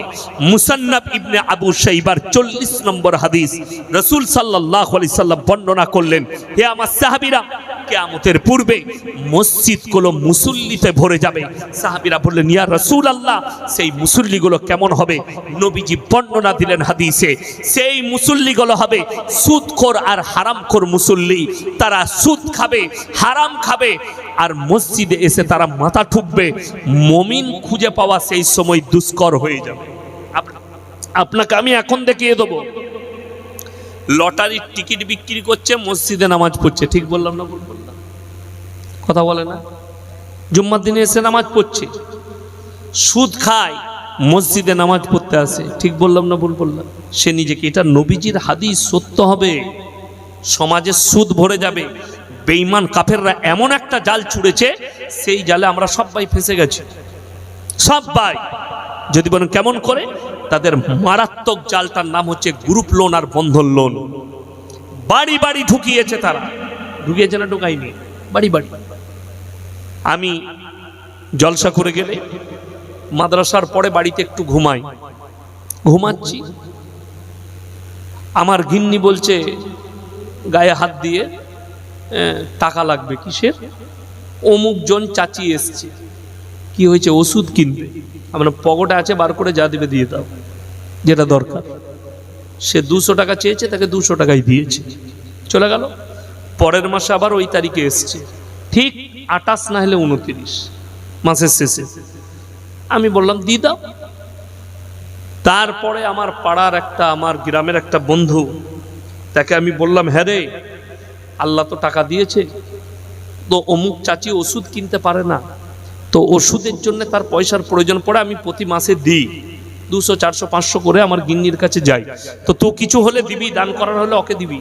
আমাকে বললে, কে বললে তোমাকে আর ওষুধ লাগে? ও সুস্থ মানুষ তো। আমরা না না ওষুধ লাগে তো খোঁজ নিবি। বলে না না, তুমি জানো না, তোমার কাছে যে টাকাটা চাইতে যাই, ও বন্ধন লোন নিয়েছে সুদটা দিবার লেগে। আমরা হারাম করে আমার টাকায় সুদ মিটুচ্ছে, এত বড় আসপর্দা। পরের মাসে ঠিক টাইমে এসছে, আমার গিন্নি বললে, চাচি এইছে গো আবার। আমার দ্বারা আমার কাছে ডেকে দাও, এমন বসো চাচি, আমি একটু চা দাও চাচিকে। আমি চাটা খাওয়াই আগে। চা খেলো। আমি বললাম, হ্যাঁ মা, কত করে ওষুধ লাগে মা তোমার? বলছে, হুজুর 1400-1500 টাকা লাগে। আমরা তোমার কাগজটা এনে দিবে বিকালে, আমি জলসাই বেরোবো, ওষুধ এনে রেখে দেবো, কাল সকালে নিয়ে চলে যাবে, যা ওষুধ লাগবে প্রতি মাস আমি দেবো। সেই যে সে গেইছে, সে মালা আজও আসেনি। হ্যাঁ, বিশ্বাস করে, একদম বাস্তব সত্য কথা বলছি। কেন? সে তো জানে আমি ফেরে পড়ে গেছি, ওষুধের তো কোনো ডাক্তারের কাগজ নাই, সে আমার টাকা নিয়ে সুদ মিটাচ্ছে। সমাজ ব্যবস্থা ধ্বংসের পথে চলে গেছে। আপনি ওটাকে হালাল মনে করেছেন, আপনি ওটাকে জায়েজ করার দিয়েছেন। কোনোদিন আপনি জিজ্ঞেস করেছেন আমাদের মতো মৌলবীকে যে বন্ধন লোনটা করা যাবে কিনা, গ্রুপ লোন করা যাবে কিনা? আপনি নিজে থেকে ফতোয়া তৈরি করে নিজের বউকে পাঠিয়ে দিয়েছেন। আর শুনেলেন, তৃতীয় নম্বর নিকৃষ্ট পাপ হচ্ছে ওয়ালা তাকরাবুজ জিনা ইন্নাহু কানা ফাহিশা ওয়া সাআ সাবিলা। ব্যভিচার করা অনেক দূরের কথা, যে রাস্তায় ব্যভিচার হয় সেই রাস্তার ধারে পাশে তোমরা যাতায়াত করো। ব্যভিচার মানে শুধু জানো, ওয়াদরিব খুমুরিহিন্না আলা জুনুবিহিন। হে নারী, তোমরা পর্দা নির্ধারিত করো, তোমরা কোনোদিন ধর্ষিত হবে না। কোরআনে একটা পুরো চ্যাপ্টার এসেছে, খুলুন সূরা নিসা, নারীদের নামে একটা পুরো সূরা অবতীর্ণ হয়েছে। পুরো সূরা কিসের ওপরে? নারীদের ইজ্জতের উপরে। জোরে বলুন সুবহানাল্লাহ। নারীদের ইজ্জতের উপরে। ওয়াদরিব খুমুরিহিন্না আলা জুনুবিহিন। হে নারী, তুমি পর্দা নির্ধারিত করো, কোনোদিন ধর্ষিত হবে না, তোমরা কোনোদিন লাঞ্ছিত হবে না, তোমরা নিজেদেরকে ঢেকে নাও। আজকে ভেবে দেখুন, অবাক হবেন, মোবাইলে দেখলাম একজন বন্ধন লোন নিয়েছে, গ্রুপ লোন নিয়েছে, প্রতি সপ্তাহে ব্যাংকের লোক আসে তার দরজায় 10 দিন অন্তর অন্তর। এ দেখা করে না, যেমনি জানবে আজকে তারিখ হয়েছে আসার, ও সকালবেলায় বেরিয়ে গেল, বউকে বললে তুই চা খাইয়ে দিস, সে চলে যাচ্ছে। বউ বলছে, ভাই তো নেই, চা খান। তাকে ডিম সিদ্ধ চা খাওয়াচ্ছে। ঠিক 1 মাস টাকা শোধ করেনি, আর ও তো রোজ এসে 1 ঘন্টা বসে যাচ্ছে ওর ঘরে। 1 মাস পরে ওর বউটাকে নিয়ে পালিয়ে গেছে। এটা সত্য ঘটনা, মোবাইলে খুঁজলে পেয়ে যাবেন, ফেসবুকে দেখেছি, চ্যানেলে দেখেছি, রিপোর্টে দেখেছি। শুধু তাই নয়, শুনেলেন কিয়ামত কত কাছে। আমি বলিনি, কলকাতার বারাসাত পুলিশের রিপোর্ট, 6 মাসের ভেতরে বারাসাত টাউনে 500টা বিবাহিত মহিলা স্বামী ছেড়ে পরকিয়া করে পালিয়ে গেছে। অন্যত্তরে স্বামী ছেড়ে, তার মধ্যে 230 না 300টার মতো যাদের ছেলে পিলে আছে ছেড়ে পালিয়ে গেছে। বিবাহিত মহিলা পালিয়ে গেছে। আমি এক্ষুনি হাদিস শোনালাম, নবীজি বললেন পরকিয়া বেড়ে যাবে কিয়ামতের দিন। স্বামী থাকে সৌদিতে, স্বামী থাকে কেরলায়, স্বামী থাকে দুবাইয়ে, কাতারে, কুয়েতে, বিবিকে টাকা পাঠাচ্ছে, বিবি ঠোঁট পালিশ লাগাচ্ছে আর ডোমকল বাজারে ঘুরতে যাচ্ছে, ইসলামপুরে যাচ্ছে ঘুরতে, আর পরকীয়ায় লিপ্ত হয়ে আছে। নিজের যৌবনের জ্বালা মিটুচ্ছে। আমার মা, আমার ভাই, আল্লাহর কসম, কোরআনে আল্লাহ তাআলা কঠিন ভাবে নিষিদ্ধ করেছেন। সূরা মুমিনুন 18 পারা প্রথম পৃষ্ঠা প্রথম আয়াত, কাদ আফলাহাল মুমিনুন। হে আমার নবী, মুমিন কারা, তাদের চরিত্র কি? আল্লাহ নবী 1 নম্বর আখলাক বর্ণনা আল্লাহ বললেন, আল্লাযীনা হুম ফি সলাতিহিম খাশিউন। তারা জানো খুশু খুজু ধীর স্থিরতার সাথে নামাজ আদায় করে।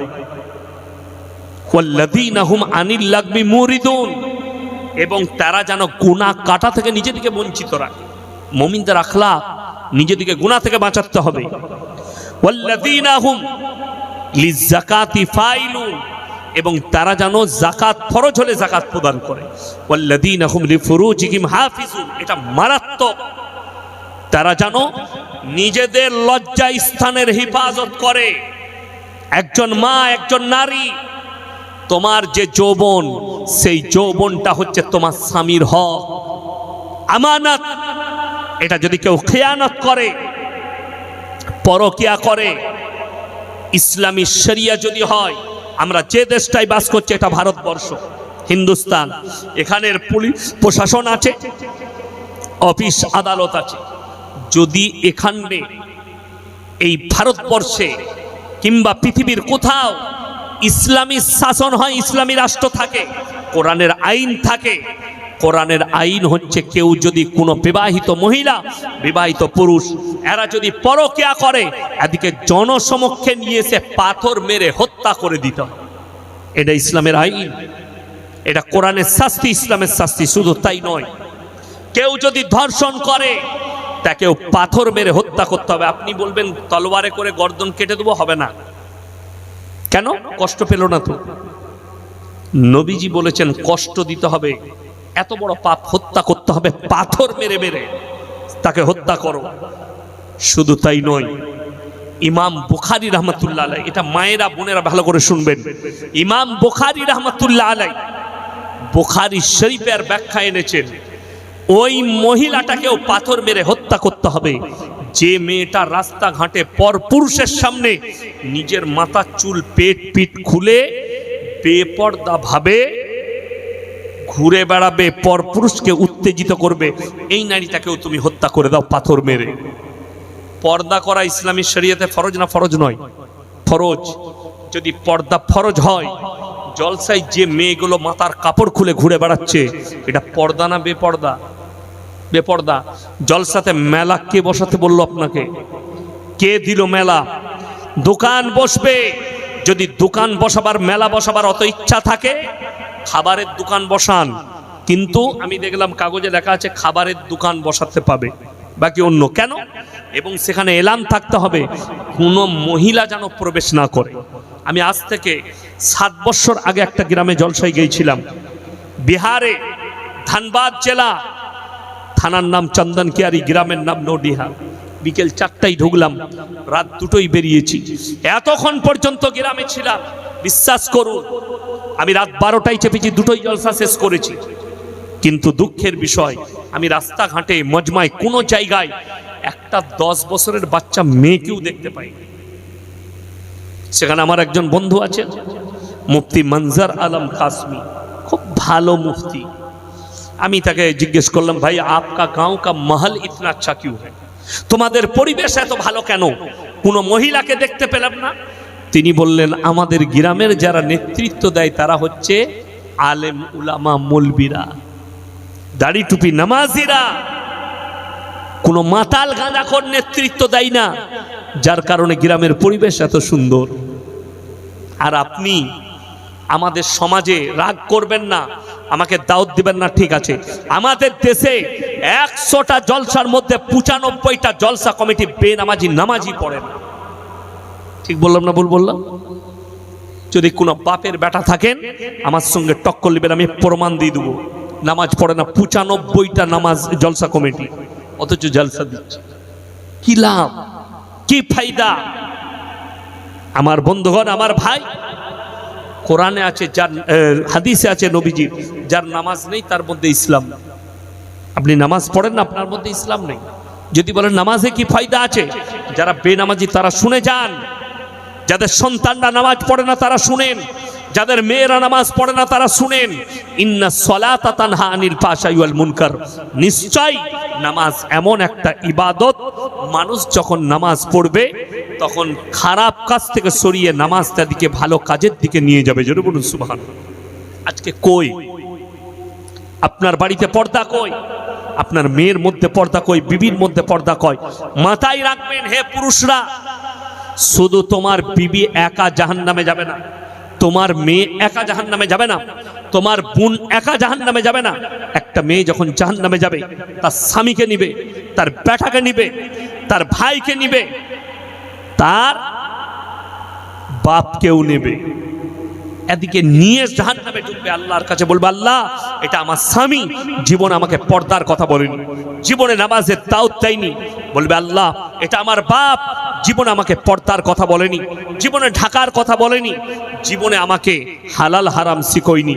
আল্লাহ এটা আমার স্বামী, এটা আমার ভাই, আমাকে জীবনে এই দাওয়াত দেয়নি। কিয়ামতের দিনে জাহান্নামে যাবেন আপনি। দাইয়ুস কোনোদিন জান্নাতে প্রবেশ করবে না। দাইয়ুসকে, যে নিজের মা বোন বিটিকে বেপর্দা করে রাস্তায় ঘুরাবে। আপনি কি করে ভাবলেন আপনি একজন মা, আপনার 13 বৎসরের মেয়েকে, 15 বৎসরের মেয়েকে, 16 বৎসরের মেয়েকে আপনি রাস্তায় বার করে দিলেন, সাজিয়ে কুজিয়ে, যা মেলা বসেছে মেলা ঘর, টাকা দিয়ে দিলেন। আপনি পর্দার ব্যাপারে কিচ্ছু জানেন না। আপনাদের এই মুর্শিদাবাদে আমার সাথে ঝামেলা হয়েছে মেলা বসানো নিয়ে, অথচ স্টেজের সভাপতি বলছে গ্রামে 4টা দোকান থাকলে মহিলারা বাজার করতে যায়। এটা তো তোমার প্রবলেম, ওটা শরীয়তের প্রবলেম নয়। গ্রামে যদি দোকান থাকে, যদি বলেন গ্রামে গোলদারি দোকান আছে, সবজির দোকান আছে, সেখানে কি আমাদের মা বোনরা বাজার করতে যেতে পাবে না? হারাম।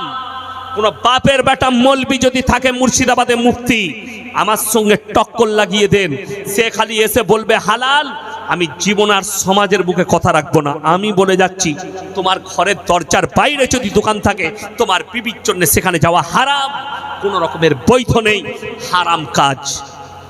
তোমার বাচ্চা মেয়ে আছে নাবালিগ, সে যেতে পাবে, তোমার ছেলে আছে সে যেতে পাবে। যদি বলেন আমার বাড়ির প্রয়োজন কি করে মিটবে, তোমার বাড়ির প্রয়োজন মেটাবে তোমার স্বামী, তোমার সন্তান। পুরুষ মানুষ তোমার প্রয়োজন মিটাবে। আমার বন্ধুগণ, আমার মা, নিজের মতো করে চলো না। মন চাই জিন্দগির নাম শরীয়ত নয়, ইসলাম নয়। রব চাই জিন্দগির নাম ইসলাম, মন চাই জিন্দগির নাম ইসলাম নয়। আপনাকে কে বলল আপনি আপনার মন মতো করে চলবেন? আপনার বিবি পর্দা করে না, ওটা আপনার প্রবলেম, শরীয়তের প্রবলেম।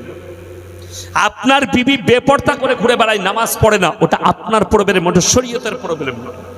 ওটা আপনার বিবির প্রবলেম, ওটা আপনার বিটির প্রবলেম। ওই জন্যে আমি অনেক যুবক দিকে বলি, কালকে শুনিয়েছি একটা ছেলে মোলাকাত করতে এলো স্টেজে, হাতে দেখছি চেন পড়ে আছে, এক হাতে বালা পড়ে আছে। আমরা এগুলো কেন পড়েছ? সে নিজেও জানেন আমি কেন পড়েছি। হে আমার যুবক, হে আমার যুবতী, বুখারী শরীফের হাদিসে আছে যে আল্লাহ ওই দুজন ব্যক্তির দিকে তাকাবেন না, যে ব্যক্তি নিজের জেন্টার পরিবর্তন করবে, হাতে বালা কানে বালি, পুরুষ মানুষ নারীর মতো রূপ ধারণ করবে। আল্লাহ কিয়ামতের দিনে বলবে তুমি নিজের রূপকে পরিবর্তন করে দেখাও। হাদিসে আছে তখন তারা বলবে আমরা আল্লাহ অক্ষম। আল্লাহ বলবেন জাহান্নামে প্রবেশ করো। আল্লাহ কিয়ামতের দিনে ওই নারীকে বলবে যে নারী জিন্সের প্যান্ট গেঞ্জি পরে এবং পুরুষের মতো রূপ ধারণ করে চুল কেটে, আল্লাহ বলবেন তুমি পুরুষের রূপ ধারণ করে দেখাও। তারা বলবে অক্ষম। আল্লাহ তাদেরকে জাহান্নামে ভরে দিবেন, প্রবেশ করো জাহান্নামে, তাকিয়েও দেখবেন না। হে আমার যুবক, তোমার সৌন্দর্যতা হচ্ছে তোমার পোশাকে, কান ফুটতে হবে না, বালা পরতে হবে না, প্রয়োজন পড়লে হাতে একটা ভালো ঘড়ি পরে নাও, কিন্তু চেন পরা যাবে না, হাতে বালা পরা যাবে না, হাতে সুতো বাঁধা যাবে না। সুতো বেঁধেছে হাতে, কোথায় পেলি? ওর দাদি এনে দিয়েছে পাথর চাবড়ি থেকে, দিয়ে হাতে সুতো বেঁধে বসে আছে। কি হবে? বরকত হবে। তোর দাদিও মার খাবে আর তুইও খাবে। এ তো শিরকের কাজ। অনেক মেয়ে পায়েতে কালো কার বেঁধেছে, হারাম। কেন বাঁধলে? কিসের জন্য বাঁধলে? কি প্রয়োজন? এমনকি একটা মহিলা স্বামী ছাড়া কারুর কাছে সৌন্দর্যতা প্রকাশ করতে পাবে না। কার কাছে বললাম? স্বামী। একমাত্র স্বামীর কাছে প্রকাশ করবে, বাকি কারো কাছে প্রকাশ করা যাবে না। আপনি আপনার বাড়ির দরজায় লিখতে পেরেছেন পর পুরুষের প্রবেশ নিষেধ আছে? লিখতে পারেননি, এটা আপনার ব্যর্থতা। তা নাহলে প্রত্যেকটা মুসলমানের দরজায় লেখা থাকবে সালাম দিয়ে প্রবেশ করুন, বিনা অনুমতিতে পরপুরুষের প্রবেশ করা নিষেধ।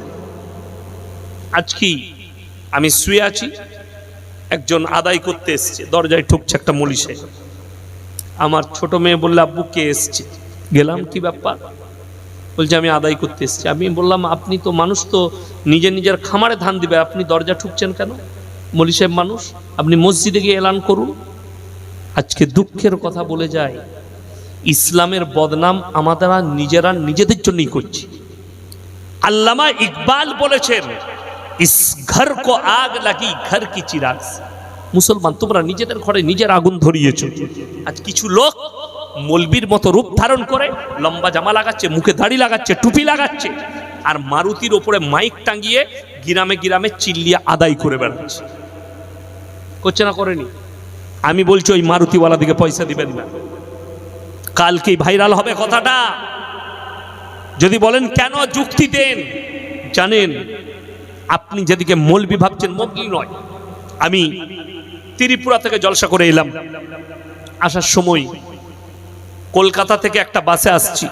আমার একজন হিন্দু বন্ধু, আমি চিনি না, আমাকে চিনেন, পাশের সিটে বসে আছে এই কদিন আগে। তো আমাকে সে বলছে, স্যার আপনার বক্তব্য আমি খুব শুনি। সে মোবাইলটা খুললো, খুলে দেখালো, দেখুন আমি গাড়িতে বসে বসেও আমি স্টেশনে, রেল স্টেশনেও শুনছিলাম। এখন আমি মোবাইল ইউটিউব খুললেই আপনার বক্তব্য, আপনার বাবার বক্তব্য শুনি। আমি বললাম আলহামদুলিল্লাহ। বলে স্যার দুটো কথা বলবো। আমি বললাম বলুন, কোনো অসুবিধা নেই। বলছে আমাকে একটু দ্বিধা লাগছে। আমরা বলুন না, কোনো অসুবিধা নাই, আমি আপনার ছেলের বয়সী, কোনো অসুবিধা, আপনি বলুন। বলছে আচ্ছা স্যার, আপনাদের ধর্মে এই মাথায় টুপি দিয়ে দাড়ি লাগিয়ে আপনারা মৌলী সাহেবরা ভিক্ষা করেন কেন মাইক টাঙ্গিয়ে? আপনাদেরকে লজ্জা লাগে না? আমার কত কষ্ট হলো। আমি তাকে বুঝালাম যে মৌলবি কাকে বলে সেটা আপনি জানেন না, যেহেতু আপনি অমুসলিম ভাই, না জানারই কথা। আপনি জানেন দাড়ি আছে, টুপি আছে, মানে এটা মৌলী সাহেব, কিন্তু না, লম্বা জামা লাগিয়ে দিলে নয়। আমি বললাম একটা ঘোষ ভোরের বেলায় গাই দোয়াতে ঢুকেছে গোয়ালে, সে গাই মনে করে এড়ে গরুটাকে দোয়াতে গেছে, মেরেছে লাত, তখন দেখছে এড়ে গরু, তার মানে সেই গায়ে গরুর মুখটা হচ্ছে গায়ের মতো, তার নাম গাইমুখো হেলে। কি বললাম? গাইমুখো হেলে। মলবি গোছের অনেকজন আমাদের মতো দাড়ি লাগাচ্ছে, টুপি লাগিয়ে এইরকম ভাবে ইসলামকে বদনাম করছে। মলবি সবাই লয়। আমি তাকে বললাম, মলবি আলেম কখনো চোর লয়, চোর আলেম সাজে। নামাজি কখনো চোর লয়, চোর নামাজি সেজে মসজিদে আসে। এটা মাথায় রাখবেন। কেন? নামাজি কোনোদিন চোর হতে পারে না, আলেম কোনোদিন চোর হতে পারে না।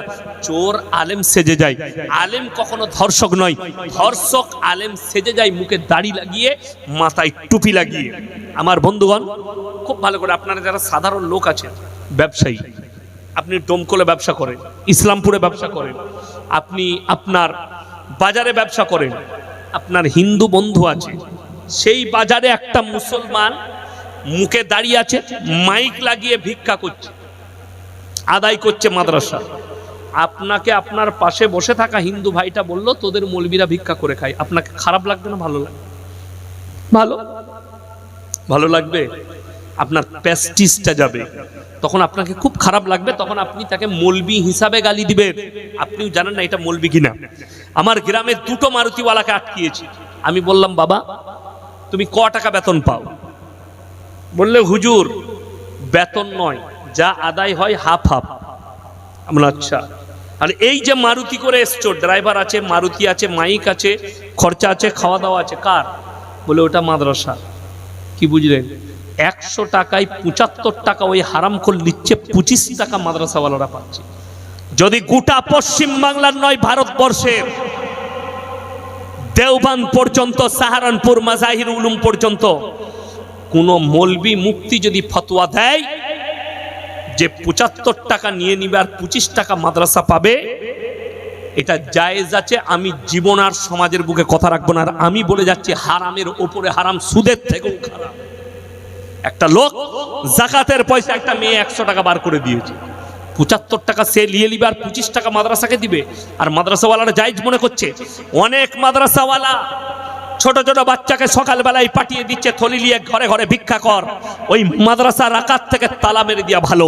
যে মাদ্রাসাওয়ালারা বাচ্চা বাচ্চা ছেলেদিকে লোকে দৌড়ে দৌড়ে পাঠাচ্ছে, যে মাটা, যে বাপটা নিজের সন্তানকে হাফেজ করতে দিয়েছে, আলেম করতে দিয়েছে, অথচ তাকে শিক্ষা দিচ্ছে কি? ভিক্ষা বিদ্যা শিক্ষা দিচ্ছে। কেন দিবে? কেন পাঠাবেন? আপনি কি করছেন? সেই মৌলবীকে বলুন আপনি দরজায় দরজায় ভিক্ষা করুন। অথচ আপনারা ইমানদার। আপনাদেরকে বলে যাই, আমি ইয়াসিন, আমার মতো আরো মৌলবী আপনাদের মসজিদে এসে যদি জুম্মার দিনে এলান করি, খুতবা দিই, ভাই হ্যাঁ আমি মাদ্রাসার জন্য এসেছি, আমার মাদ্রাসার জলসা আছে, আপনারা যে যা পারবেন দিবেন। মানুষ, মুসলমান দেয় না? দেয় না? মাদ্রাসাগুলো কাদের টাকায় চলছে? মসজিদ কাদের টাকায় চলছে? ঈদগাহ কার টাকায়? মুসলমানদের দান খয়রাতে চলছে। তাহলে মাইক টাঙিয়ে রাস্তায় ভিক্ষা করতে হবে কেন? ইসলামকে বদনাম করছে। মাইক নিয়ে আদায় করতে এলে তাদেরকে গ্রাম থেকে তারা আদায় দিবেন না কেন? হক আদায় হবে না। আমি ইয়াসিন বলে গেলাম, তারা 3 ভাগ নিয়ে দিচ্ছে, 1 ভাগ মাদ্রাসাকে দিচ্ছে। হ্যাঁ, আপনার এলাকার কোনো মাদ্রাসার জলসা হচ্ছে, মাদ্রাসার শিক্ষকরা একদিনের জন্য আপনার গ্রামে মারুতি নিয়ে এসছে, আলাদা বিষয়। কিন্তু কিছু লোক আছে কন্টিনিউ। আমার বর্তমানে একজন ধরা পড়েছে আমার শ্বশুর বাড়ি এলাকার কাছে, মোবাইলে ভাইরাল হয়েছে।